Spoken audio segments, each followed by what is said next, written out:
A by B equivalent to C by D equivalent to E by F. ఫ్రాక్షన్లు సమానంగా ఉన్నాయి, right? నిష్పత్తులన్నీ సమానంగా ఉన్నాయి. నవ్వు ఇక్కడ చూడండి సార్, నిష్పత్తులు సమానంగా ఉంటే పైన ఏదైనా వాల్యూ తోటి లవాన్ని ఏదైనా వాల్యూ చరరాశితోటి లబ్ధం చేస్తే హారం తోటి కూడా చేయాలి. ప్లస్ చేయొచ్చు, మైనస్ చేయొచ్చు, ఏదైనా ఉండొచ్చు. A by B ఒకటి ఓకే. Cని 3తో చేస్తున్నాను, Dని 3తోటి కూడా చెయ్యాలి, లేదు, రైట్?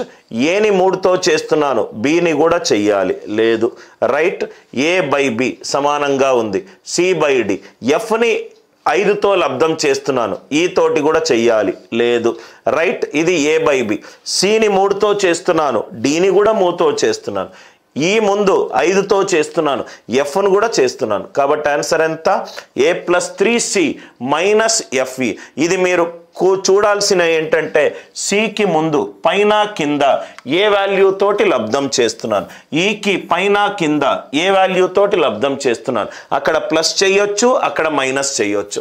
ఎట్లా సార్ ఈ ఎగ్జాంపుల్? 1/2 = 2/4 = 3/6. ఈ రెండిటి మధ్యలో తేడా చేయొచ్చు, 2 - 3/4 - 6 తేడా చేయొచ్చు అండ్ కూడొచ్చు కూడా. 2 + 3/4 + 6 5/10. 2 + 3/4 + 6. అందరికీ లాజిక్ అర్థమైంది కదా? 3x + 5 3x. ఈ సమీకరణాల మీద కూడా మీకు ఇచ్చినప్పుడు మీరు ఎలా చెయ్యాలి? 3x + 5 / 5x - 2 ఎంత సార్? 2/3. మీరేం చేస్తారంటే రైట్ క్రాస్ లబ్ధం చేస్తారు. 3 3s are 9, 3 5s are 15, 5 2s are 10, 2 2s are 4. అంటే x ఈక్వలెంట్ ఎంత? 19. x ఈక్వలెంట్ ఎంత? 19. x ఈక్వలెంట్ ఎంత? 19. నవ్వు ఇక్కడ చూస్తే సార్ x ఈక్వలెంట్ 19. నవ్వు ఇక్కడ నేను పెద్ద పెద్ద ఈక్వేషన్లు ఉన్నా నేను ఇలా చేస్తాను సార్. నేను ఎలా చేస్తానంటే ఇక్కడ చూడండి, ఇది 3 అనేది నాకు ప్రధాన సంఖ్య, ఇక్కడ కూడా 2 అనేది నాకు ప్రధాన సంఖ్య.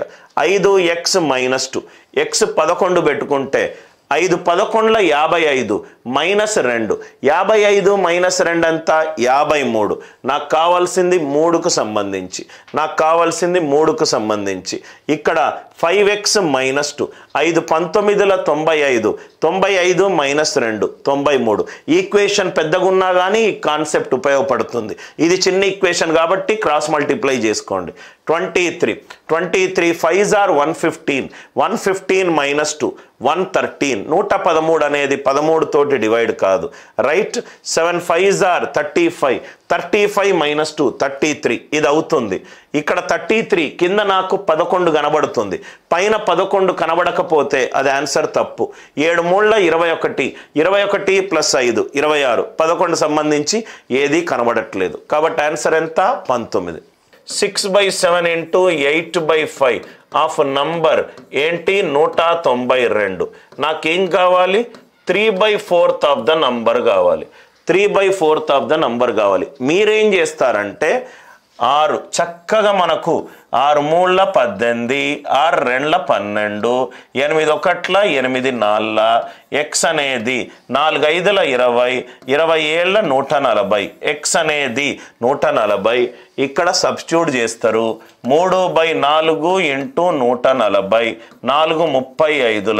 35 3 105. ఆన్సర్ వచ్చింది, టిక్ మార్క్ పెడతారు. ఇక్కడ మీరు అసలు లాజిక్కే ఆలోచించట్లేదు, బండగా ప్రాబ్లంని సాల్వ్ చేస్తున్నారు. అసలు ఇక్కడ నేను చాలాసార్లు మీకు చెప్పాను, మీ దృష్టి అంతా దేని మీద ఉండాలి? ప్రధాన సంఖ్య మీద ఉండాలి. x అనేది ఇటు పోతే 198 × 7 × 5. ఇది ఈ నంబర్ దేంతో డివైడ్ అవుతుంది? 7 తోటి డివైడ్ అవుతుంది. ఇక్కడ 7 ఉందా? లేదు. కాబట్టి ఆన్సర్ 7 తోటి డివైడ్ అవ్వాలి. అండ్ ఇక్కడ 5 ఇంకో ప్రధాన సంఖ్య ఉంది, ఇక్కడ 5 ఉందా? లేదు. ఆన్సర్ 5 తోటి డివైడ్ అవ్వాలి, 7 తోటి డివైడ్ అవ్వాలి. 7తో డివైడ్ అవుతుంది, 5 తోటి కావట్లేదు, 7 తోటి డివైడ్ కావట్లేదు. ఆన్సర్ ఎంత? 105.